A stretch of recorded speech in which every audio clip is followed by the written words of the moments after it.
Russia Ukraine വിഷയത്തിൽ ഏകദേശം ചർച്ചകൾ പൂർത്തിയാകുമ്പോഴേക്കും അവശേഷിക്കുന്ന മറ്റൊരു പ്രതിസന്ധി എന്നതും കരിങ്കടൽ വെടിനിർത്തലിന്റെ കാര്യമാണ്. ഇതിനുവേണ്ടിയുള്ള ചർച്ചകൾ അമേരിക്കയുടെ മധ്യസ്ഥതയിൽ കാര്യമായി പുരോഗമിക്കുകയാണെന്നാണ് ചർച്ചാ സംഘത്തിലെ അമേരിക്കൻ പ്രതിനിധി സംഘം വെളിപ്പെടുത്തുന്നത്. റഷ്യ യുക്രൈൻ സംഘർഷം അവസാനിപ്പിക്കുന്നതിനുള്ള അമേരിക്കൻ പ്രസിഡന്റ് ഡൊണാൾഡ് ട്രംപിന്റെ നേതൃത്വത്തിലുള്ള ചർച്ചകളാണ് കൂടുതലും സാങ്കേതിക ചർച്ചകൾ എന്നറിയപ്പെടുന്നവ.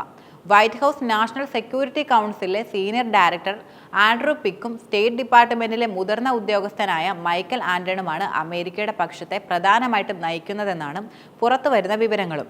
കരിങ്കടലിൽ സമുദ്ര വെടിനിർത്തൽ കൈവരിക്കുക, അതുവഴി സ്വതന്ത്രമായ ഷിപ്പിംഗ് സാധ്യമാക്കുക എന്നിങ്ങനെയാണ് ചർച്ചകളുടെ ലക്ഷ്യമെന്ന് വൈറ്റ് ഹൗസും പറയുന്നുണ്ട്.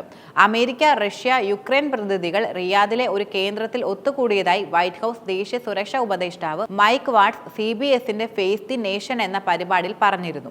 കരിങ്കടൽ വെടിനിർത്തലിനപ്പുറമായി ഇരു രാജ്യങ്ങൾക്കിടയിലുമുള്ള നിയന്ത്രണ രേഖയെക്കുറിച്ചുള്ള ചർച്ചകൾ നടക്കുമെന്നും അദ്ദേഹം കൂട്ടിച്ചേർത്തു.